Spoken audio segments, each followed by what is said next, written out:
નમસ્કાર મિત્રો, સ્વાગત છે તમારું ગીતાસ ટેસ્ટી કિચનમાં। આજે આપણે બનાવશું એકદમ બજાર જેવી જ કુરકુરી અને ક્રન્ચી કેળાની વેફર। આ વેફર તમે કોઈ પણ વ્રત કે ઉપવાસમાં ખાઈ શકો છો અને સૌથી સારી વાત એ છે કે આ માત્ર 5 જ મિનિટમાં બનીને તૈયાર થઈ જાય છે। તો ચાલો ફટાફટથી બનાવવાનું શરૂ કરીએ। સૌપ્રથમ આપણે ગેસ ચાલુ કરી અને કઢાઈમાં તેલને ગરમ કરવા માટે મૂકી દઈશું।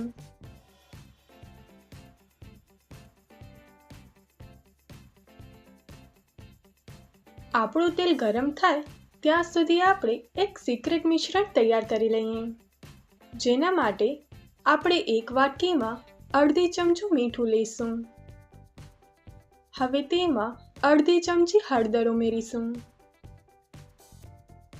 હવે 2 ચમચી પાણી નાખીને તેને સરસ રીતે મિક્સ કરી લઈશું।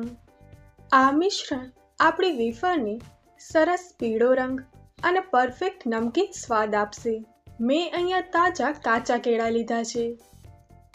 સૌથી પહેલા આપણે કેળાનો ઉપરનો અને નીચેનો ભાગ કાપી નાખીશું। હવે આપણે તેની છાલ ઉતારી લઈશું। જુઓ, આ રીતે આપણે કેળાને તૈયાર કરી લેવાના છે। હવે વેફર બનાવવાની 2 રીત છે। કેળાની વેફર બનાવવાની પહેલી રીત, જેમાં આપણે એક ડીશમાં સ્લાઇસર રાખીને કેળાની પતલી પતલી સ્લાઇસ કરી લઈશું। જુઓ કેવી સરસ ગોળ અને પાતળી ચિપ્સ બની છે।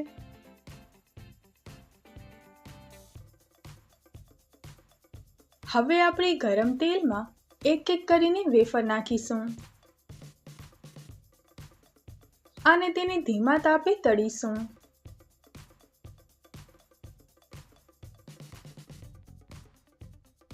જ્યારે વેફર થોડી તળાઈ જાય ત્યારે આપણે બનાવેલું હળદર મીઠાવાળું પાણી અડધી ચમચી જેટલું તેલમાં નાખીશું। અહીંયા આપણે પાણી નાખતી વખતે થોડી સાવધાની રાખવાની છે। આ પાણી નાખવાથી વેફરનો કલર બજાર જેવો જ સરસ પીળો આવશે અને મીઠું અંદર સુધી ચડી જશે। તમારે ઉપરથી કોઈ પણ પ્રકારના મસાલા નાખવાની જરૂર નહીં પડે। જ્યારે આપણી વેફર એકદમ કુરકુરી અને ક્રન્ચી થઈ જાય ત્યારે આપણે તેને તેલમાંથી બહાર કાઢી લઈશું। તો તૈયાર છે આપણી ગરમા ગરમ કેળાની વેફર। કેળાની વેફર બનાવવાની બીજી રીત, જેમાં આપણે કઢાઈ ઉપર જ ગ્રેટર પકડીને સીધું કેળાને ઘસતા જશું તો વેફર સીધી જ તેલમાં પડશે। આનાથી વેફર એકબીજા સાથે ચોંટશે નહીં। તેને ધીમા તાપે તળીશું।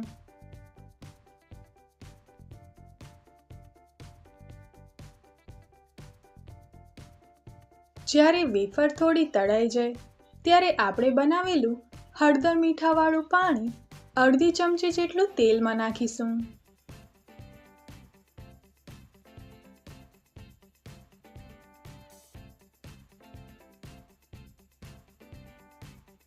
જુઓ કેટલી ક્રિસ્પી બની છે।